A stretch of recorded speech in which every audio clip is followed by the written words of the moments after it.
Bom dia, queridos alunos. Estamos quase terminando o nosso conteúdo de estequiometria. Hoje vamos falar de cálculo estequiométrico que envolve reagente em excesso e reagente limitante. Você lembra como faz os cálculos? Bom, essas são as figuras clássicas, toda aula de estequiometria com reagente em excesso e limitante. Usa esses modelos para exemplificar o que significa ter um reagente em excesso e um limitante, né? Você tem 4 fatias de pão e uma fatia de queijo. Quantos sanduíches você pode montar? Só dá para montar um sanduíche. Por quê? Porque o reagente, o componente limitante é o queijo, enquanto que o pão é o componente que está em excesso. A mesma coisa no caso do hot dog. Com 5 salsichas e 4 pães, só é possível fazer 4 hot dogs. E vai sobrar, porque está em excesso, uma salsicha. Para montar um carro, eu tenho 4 carcaças e 18 pneus. É óbvio que vai sobrar pneu, porque cada carro só utiliza 4 rodas. Então, para 4 carcaças, bastam 16 rodas. Então, as carcaças são o componente limitante e as rodas estão em excesso. Vamos agora trazer isso para a química usando os modelos de Dalton, que a gente gosta tanto. Aqui no primeiro exemplo, os parafusos significam o ferro. Eu tenho 5 parafusos e na reação com o cloro, cada ferro utiliza 2 átomos de cloro para formar o composto cloreto ferroso. Na figura, cada átomo de cloro está sendo representado por uma porca. Se cada parafuso usa 2 porcas, se cada átomo de ferro reage com 2 átomos de cloro, é muito claro ali que o ferro é o limitante, enquanto que o cloro vai sobrar. Para a reação de hidrogênio com oxigênio para formar água. Veja que sobraram aqui moléculas de oxigênio. Sobrou, está em excesso. Sobrou alguma molécula de hidrogênio branquinha? Não. Então, é o reagente limitante. Aqui na reação de queima do carvão, cada átomo de carbono interage, reage, né? Faz ligações químicas com 2 átomos de oxigênio, as moléculas de O2. Se sobrou, é reagente em excesso. Se não sobrou, é o limitante. Recordados? Então, vamos agora recordar como fazer os exercícios, os cálculos estequiométricos. O reagente limitante é o que determina o rendimento máximo de produto. Se o reagente limitante acaba, a reação para, mesmo que ainda haja outros reagentes. Ele é limitante porque ele limita a reação. Ele diz quando chega, acabou. O reagente em excesso é aquele que está numa quantidade acima da necessária, que é estabelecida pela proporção estequiométrica. Portanto, irá sobrar no final da reação. Como resolver os exercícios de estequiometria com esse problema de reagente em excesso ou reagente limitante? Primeiro passo, calcular a quantidade de cada reagente em mols. Se vem em massa, passa para mol. Se está em volume, passa para mol. Por quê? Porque os cálculos estequiométricos usam aqueles coeficientes estequiométricos como parâmetro para os cálculos. Então, se você está trabalhando em mol, você pode usar os parâmetros, certo? Segundo passo, você escolhe um dos reagentes e faz uma relação estequiométrica, calcula a quantidade teórica do outro reagente. Aí você vai verificar no terceiro passo qual dos reagentes está em maior quantidade. Se está em maior quantidade, está em excesso. Se ele não está em maior quantidade, ele é o limitante. Essas proporções em mol são seguras, corretas, você não vai se perder no cálculo. Por exemplo, para a reação ferro com ácido clorídrico balanceada ali. Ao fazer reagir meio mol de ferro com 1,5 mol de ácido, haverá excesso de algum reagente? Eu montei a tabela só com os reagentes, afinal de contas, estamos comparando reagentes. Qual está em excesso, qual está no limite. Então, para mim, o que importa ali os reagentes e a proporção em mol, que é dada pela equação balanceada. Ali na equação diz que 1 mol de ferro reage com 2 mols de ácido clorídrico, certo? Os dados do problema são meio mol de ferro e 1,5 mol do ácido. Pelos passos que a gente viu lá em cima, você escolhe um dos dois reagentes e pergunta se, vamos lá, com meio mol de ferro, eu preciso quanto de ácido clorídrico? Eu fiz essa pergunta. Se com 1 mol de ferro eu preciso de 2 mols de ácido clorídrico, com meio mol de ferro eu vou precisar de quantos de ácido clorídrico? 1, né? Porque a relação é de 1 para 2, é o dobro. Tá na cara que eu tenho ácido clorídrico de sobra. Eu tenho muito mais do que 1, eu tenho 1,5. Então, vai haver um excesso de ácido clorídrico, certo? Então, está definido quem é o reagente limitante, quem é o reagente em excesso. É assim que faz os 3 passos, ok? Vamos continuar, porque agora eu vou trabalhar com massa. Para a reação de formação da amônia, ao reagir 63 gramas de nitrogênio com 12 gramas de hidrogênio, haverá excesso de algum reagente? Não sei. Então, de novo, peguei só os reagentes para comparar. Hidrogênio e nitrogênio. A proporção é de 1 mol para 3 mols. Uma proporção bem díspare, né? Os dados do problema estão em massa, então eu vou transformar de massa para mol. Sabe como é que faz isso? Usando aquela fórmula que eu adoro. Número de mols é massa sobre massa molar. Fiz a conta. 63 gramas é a massa. A massa molar do nitrogênio é 28. Dividi, deu 2,25. A massa que ele me diz que tem de hidrogênio é 12 gramas. A massa molar do hidrogênio é 2. Fiz a conta, deu 6 mols. Agora eu posso comparar, porque a quantidade de matéria está sendo dada em mol.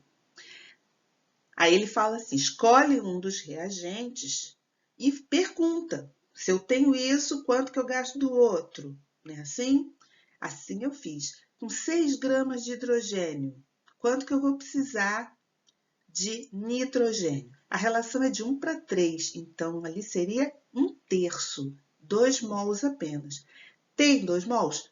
Tem sobra, tem 2,25. Então, se sobra, é o reagente em excesso.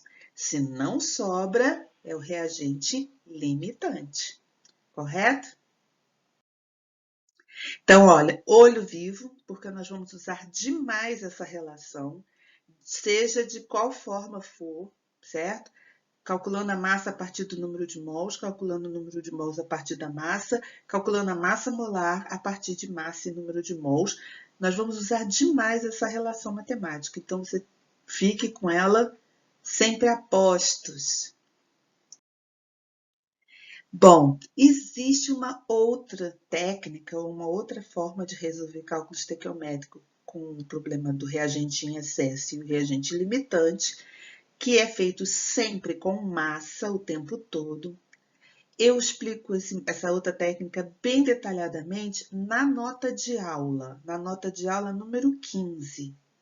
Lá tem 10 exercícios para você acompanhar, repetir, fazer de novo do teu jeito. Aqui na nossa aula, na nossa videoaula, eu vou seguir essa primeira técnica que eu já mostrei para você, que é sobre o número de mols. Por quê? Porque eu acho mais lógico, mais compreensível.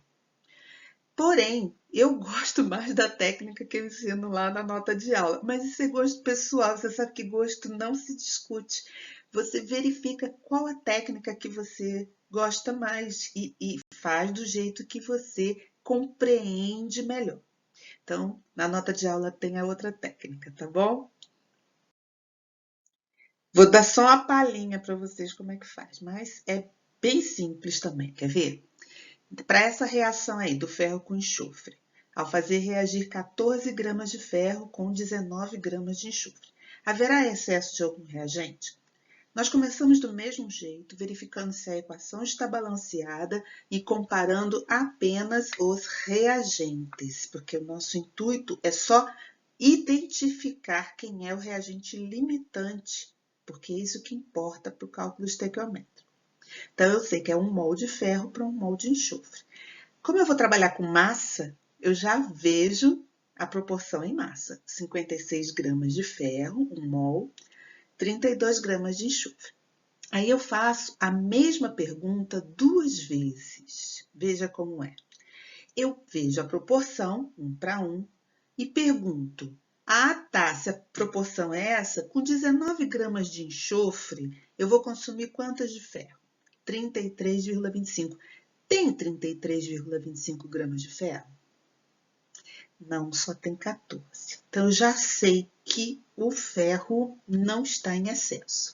Aí eu faço a mesma pergunta agora para o enxofre. Tá bom, então com 14 gramas de ferro, eu vou consumir quantos de enxofre? 8 gramas. Eu tenho 8 gramas de enxofre? Tem sobra, tem 19.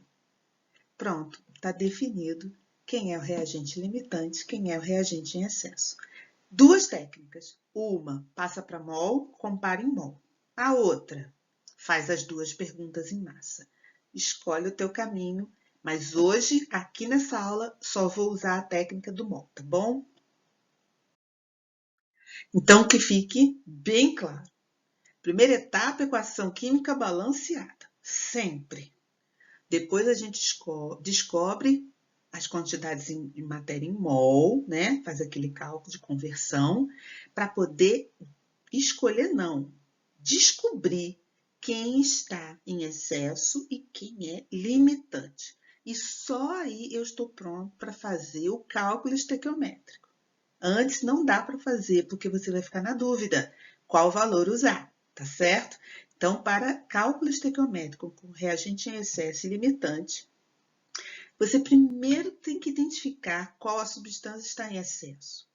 Uma vez identificada, o cálculo que você vai fazer, ele é feito usando o reagente limitante como referência. Então, a gente abandona o valor do reagente em excesso, porque está em excesso. A gente usa o valor do reagente limitante, aquele que dá o valor justo, correto para o cálculo estequiométrico. Agora sim, vamos fazer cálculo estequiométrico com reagente em excesso e reagente limitante. Número 1. Misturam-se 147 gramas de ácido sulfúrico com 100 gramas de hidróxido de sódio para que reajam segundo a equação já balanceada. Fofo, né? Calcule a massa de sal formada e a massa do reagente que sobra em excesso após a reação.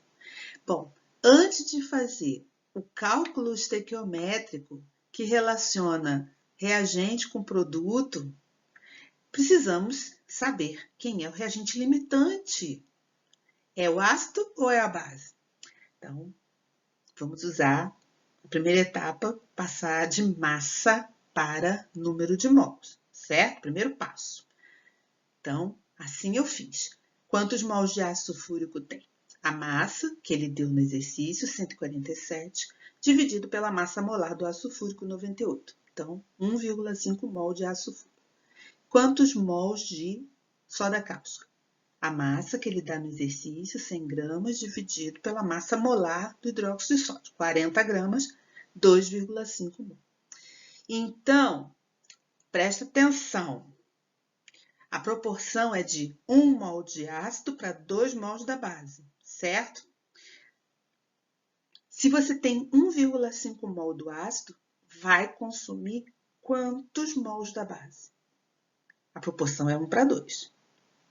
E se você tem 2,5 mol da base, vai consumir quantos mols do ácido? A proporção é 1 para 2. Eu fiz o cálculo. Então, do ácido, eu vou consumir o dobro da base. Da base, eu vou consumir metade do ácido, correto? Pergunto, para consumir todo o ácido, gasta 3 mols de base. Eu tenho essa quantidade toda de base?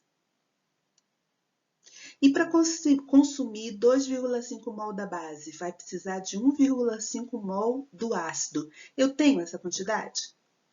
Tenho e sobra. Se sobra, está em excesso. Se não sobra, se falta, é porque ele é o limitante. Simples assim. É só uma questãozinha de raciocinar comparativamente. Se para consumir todo o ácido eu tenho base suficiente? Não. Para consumir toda a base eu tenho ácido suficiente? Tem e sobra. Então ele está em excesso. Agora, determinado, definido quem é o reagente limitante, agora eu posso fazer cálculo estequiométrico. E eu não vou usar esse valor, porque esse valor não corresponde à quantidade estequiométrica. Vai sobrar, não vai reagir 147, vai reagir menos. Vai sobrar um bocadinho. Então, esse valor é o que nós vamos usar como dado correto do exercício, tá certo? Então, agora eu posso fazer cálculo estequiométrico para calcular a massa de sal formada a partir do valor do reagente limitante. Então, reagente limitante, soda cáustica e sal. A proporção é de 2 para 1. Beleza, a gente já sabe fazer cálculo estequiométrico. Aqui a quantidade é em massa, passei para massa.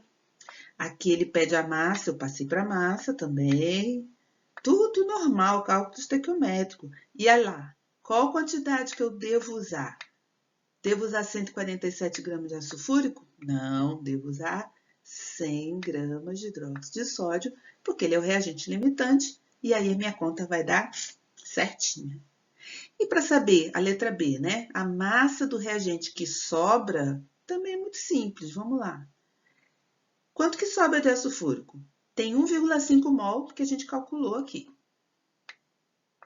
Só vai gastar 1,25.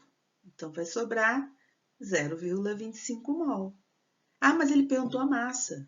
Poxa, mole? Lembra dessa fórmula aqui, invertida, virada de cabeça para baixo? É ela. Qual é a massa? Número de mols vezes massa molar. 0,25 mol vezes 98. 24,5 gramas de ácido sulfúrico, ou 1/4 de mol. Certinho? Muito bom, né? 2. Qual o volume de água no estado gasoso obtido a partir de 10 litros de hidrogênio e 10 litros de oxigênio nas mesmas condições de temperatura e pressão? Ih, eu conheço essa frase. Condições de temperatura e pressão é CNTP, não é isso? Mas não é não. Condições normais de temperatura e pressão é que é CNTP. Ali é só mesmas condições de temperatura e pressão. Mas vamos passo a passo. Primeiro passo, equação química balanceada. E vamos combinar, né, que a equação de formação da água a partir de H2O2 você já sabe de olho fechado já, né? Já fez 1000 vezes isso, né? Tá lá, balanceadinha, certinho. Quando o exercício é desse tipo, que tenho dois valores, pode suspeitar. Um deles está em excesso, correto? Então, agora a gente tem que definir quem é o reagente que está em excesso, quem é o limitante. A técnica é a de sempre, trabalhar com o número de mols. Mas eu sou má, então eu vou fazer por um outro caminho que você vai adorar. Ali não está escrito mesmas condições de temperatura e pressão? Não te lembra nada, não? Que tal lembrar de lei volumétrica de Gay-Lussac, que diz que gases nas mesmas condições de temperatura e pressão. Não lembra disso? Que os volumes correspondem aos números de mol? Então, para as leis volumétricas, número de mol é proporcional ao volume. Eu estou vendo ali 10 litros de hidrogênio e 10 litros de oxigênio, na minha cabeça, na hora passa assim, ó, tem o mesmo número de mols. Quantos mols? Não sei, porque ele não deu os valores de temperatura e pressão para eu calcular, com aquelas fórmulas de equação geral de estado. Mas eu tenho certeza que tem o mesmo número de mols. Por quê? Porque sob as mesmas condições de temperatura e pressão, se tem o mesmo volume, tem o mesmo número de mols. Pode ser 1 mol, 10 mols, 1000 mols, 500 mols, não importa, é o mesmo número de mols. Tá certo? Então, eu vou trabalhar com volume sabendo que é proporcional ao número de mols. Então, tem 10 volumes de hidrogênio e 10 volumes de oxigênio. Quanto? 10 litros e 10 litros, tá certo? Mas é proporcional ao número de mols. Te pergunto, com 10 litros de hidrogênio, 10 volumes de hidrogênio, a reação tem proporção 2:1. Quanto vai consumir de oxigênio? Vou fazer a mesma pergunta ao contrário. Com 10 volumes de oxigênio, vai consumir quantos volumes de hidrogênio? A proporção é 2 de hidrogênio para 1 de oxigênio. Então, se tem 10 volumes de hidrogênio, vai consumir metade de oxigênio. Se tem 10 volumes de oxigênio, vai consumir o dobro de hidrogênio. Pergunto, eu tenho 5 mols de O2 para reagir com 5 volumes de O2 para reagir com 10 volumes de hidrogênio? Tenho, e sobra. E eu tenho 20 volumes de hidrogênio para reagir com 10 de oxigênio? Não, não tenho. Então já sabe, né? Quem está sobrando aí? O oxigênio e o hidrogênio está limitando. Definido? Ótimo! Agora já podemos fazer o cálculo estequiométrico que ele me pediu. Que ele pediu o volume de água. Ou seja, para relacionar esse com algum dos dois. Com qual nós vamos relacionar? Com o reagente limitante. Então, esse valor não será usado no cálculo estequiométrico, porque ele está em excesso. A quantidade estequiométrica é a do hidrogênio, que é o reagente limitante. Então, agora eu posso fazer o cálculo estequiométrico. A proporção entre hidrogênio e água é 2 mols para 2 mols. Eu vou trabalhar em volume. 2 volumes de hidrogênio, 2 volumes de água. Que eu sempre faço, simplifico, porque eu quero contas mais simples, não quero errar nas contas. Bom, qual volume de hidrogênio? Qualquer um. 1 litro, 10 litros, 20 litros, 30, não importa, 22,7 litros, não importa, desde que eu me lembre que é o mesmo volume. Por quê? Porque é o mesmo número de mols. Então, eu botei 1 litro ali, mas eu podia botar 22,7, eu podia botar 100, podia qualquer volume. Aliás, não precisava botar volume nenhum, porque se eu tenho 10 litros de hidrogênio, eu vou ter o mesmo volume de água, 10 litros de água. Por quê? Por causa das leis volumétricas que me dizem que nas mesmas condições de temperatura e pressão, os gases, o mesmo volume de gás contém o mesmo número de mols. Certinho? 3. A reação entre zinco e ácido nítrico ocorre conforme a equação que o Fofo já deu balanceada. Maravilha!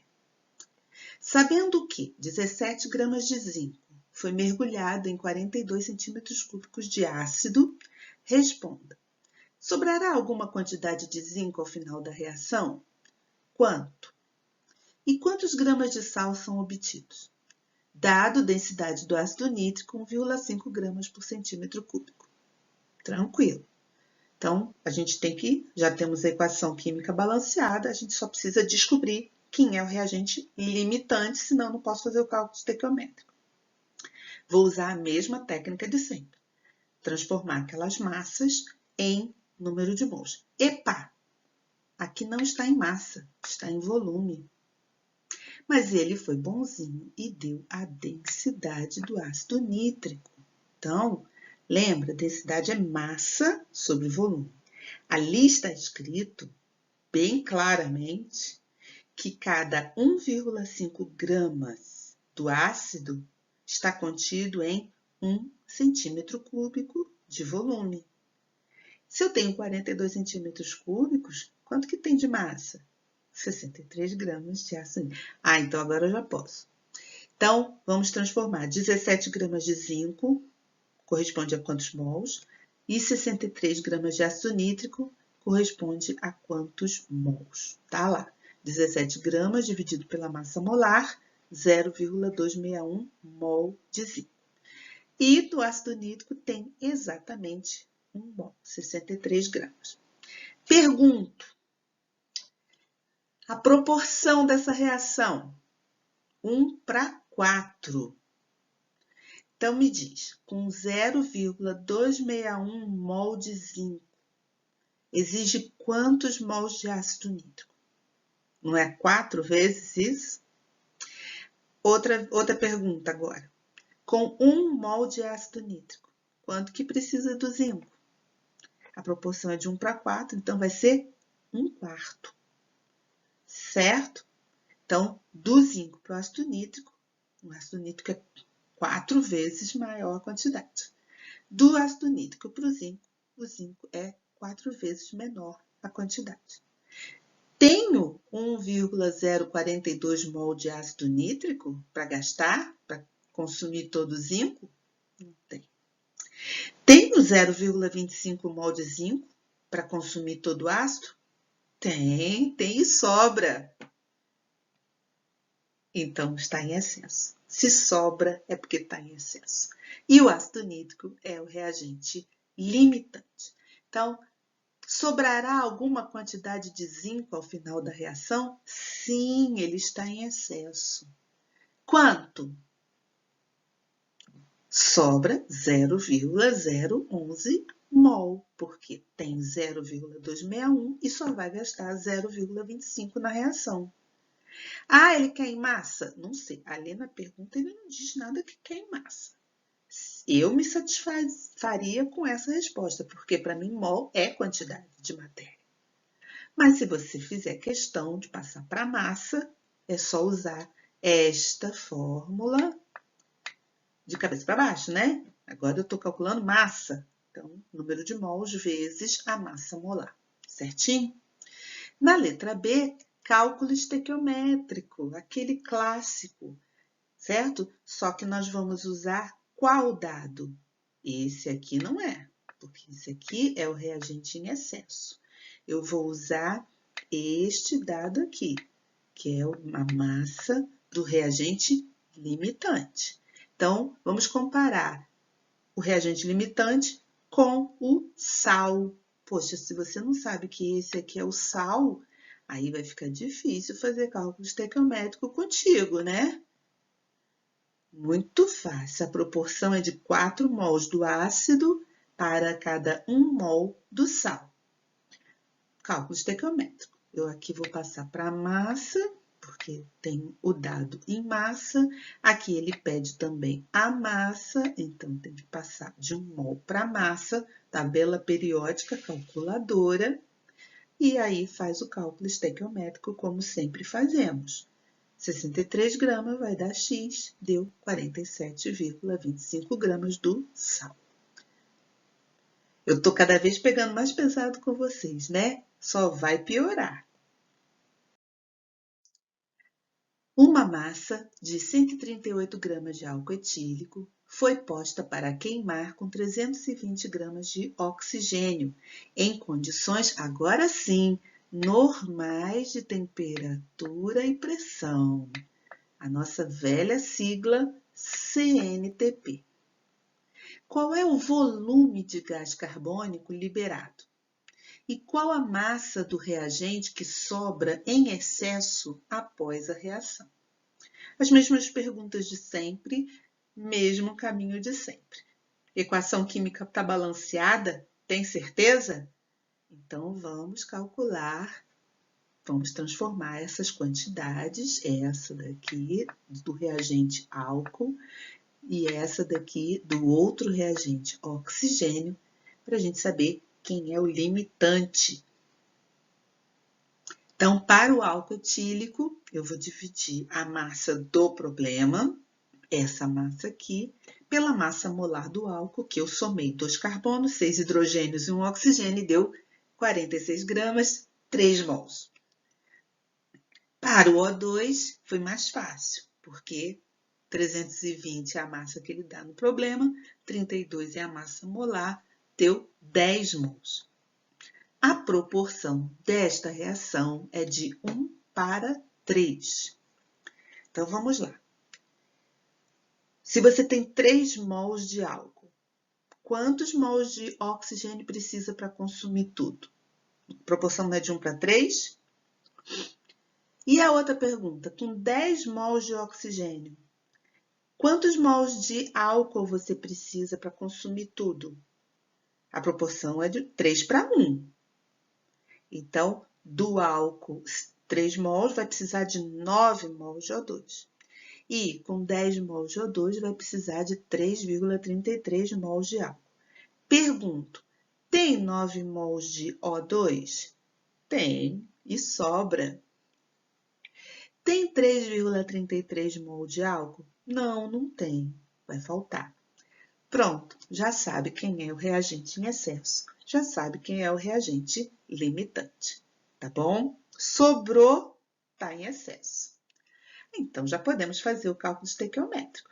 Já sabe que nós não vamos usar este valor, porque é o valor que está em excesso.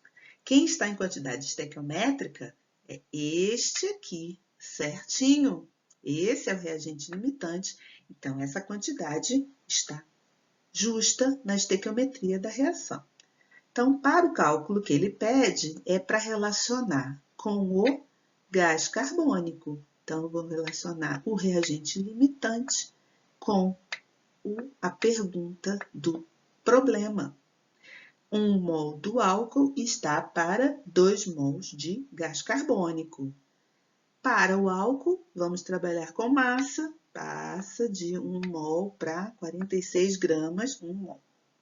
Já no gás carbônico, ele pede o volume na CNTP. Passa para volume. Só que não esquece que são 2 mols, tá? Então, tem que multiplicar por 2, não esquece. 2 vezes 22,7 litros de gás carbônico, 2 mols na CNTP. Aí é só fazer o cálculo com o valor do reagente limitante. Bem tranquilo. Ele faz mais uma pergunta. Qual a massa do reagente que sobra? Tinha 10 mols, gastou 9. Quanto que sobrou? 1 mol. E qual é a massa de 1 mol? Para o oxigênio, 32 gramas. Bem simples, né? Por último, um exercício das PSECs, que eu sei que vocês acham maravilhoso. Oh, muito bom esse exercício, mas você já tira de letra. O fogênio é um gás extremamente venenoso, tendo sido usado em combates durante a Primeira Guerra Mundial como agente químico de guerra. É assim chamado porque foi primeiro preparado pela ação da luz do sol em uma mistura dos gases monóxido de carbono e cloro, conforme a equação balanceada da reação descrita a seguir. Aí eu acho tão fofo quando eles dão a equação balanceada para gente, e essa é ótima, né? Porque é 1 para 1 para 1. Em um reator foram dispostos 560 gramas de monóxido de carbono e 355 gramas de cloro. Admitindo-se a reação entre o monóxido de carbono e o cloro com rendimento de 100% da reação e as limitações dos reagentes, a massa de fogênio produzida é. Então, ele quer, na verdade, a massa de fogênio. Só que para chegar nisso, a gente primeiro precisa saber quem é o reagente limitante. Quero saber se eu vou usar esta massa ou se eu vou usar esta massa como referência. Prontos? Podemos? Então, vamos lá. Primeira coisa, equação balanceada. Já tem. Segunda coisa, transforma essas quantidades de matéria para medidas em mol. Para o monóxido de carbono, são 560 gramas. A massa molar, um carbono e um oxigênio, 28 gramas. Calculei, deu 20 mols de monóxido. Já para o cloro, são só 355 gramas. E a massa molar do Cl2 deu 71 gramas, logo 5 gramas. Olha só de olhar para isso, eu já tenho uma ideia de quem está em excesso. Você também, né? 20 gramas, 20 mols de um e 5 mols de outro, numa reação cuja proporção é de 1 para 1, pelo amor de Deus, se 1 mol reage com 1 mol, 5 mols reage com 5 mols e 20 mols reage com 20 mols. Então, não precisava nem continuar. Já sei quem é o reagente limitante. Vou continuar só porque eu gosto de vocês. Não é não? 20 mols reage com 20 mols, 5 mols reage com 5 mols. A proporção é de 1 para 1. Facílimo esse exercício. Bom, determinado quem está em excesso, quem está limitante, vamos ao cálculo estequiométrico para descobrir o que ele pediu, a massa do fogênio. Sempre em relação ao reagente limitante. Essa reação, essa proporção também é de 1 para 1. 1 mol de cloro, 1 mol de fogênio. Transformar tudo para massa, porque os dados que temos estão em massa, e ele pede também a massa. Esse valor está fora, porque ele corresponde ao que está em excesso. Fiz a conta, deu 495 gramas. Mas, sinceramente, não precisava fazer essa conta. Eu podia simplesmente levar em consideração que se 1 mol reage com 1 mol para formar 1 mol, com 5 mols vão formar 5 mols, que vai reagir com 5 mols. Então, bastava eu lembrar desta proporção e calcular a massa de fogênio. 5 mols de fogênio. 5 vezes 99, que é a massa molar do fogênio. Gente, por hoje é só. Você tem a nota de aula 15 para fazer mais 10 exemplos lá, usando esse método ou o método que eu uso lá das massas. E tem a lista número 4, que está cheia de exercícios de reagente em excesso, reagente limitante. E sexta-feira, nossa última aula de estequiometria, de revisão com rendimentos e pureza. Também bem, só recordando com vocês, tá? Façam os exercícios. Estequiometria a gente só aprende fazendo os exercícios. Tchau, queridos. Até sexta.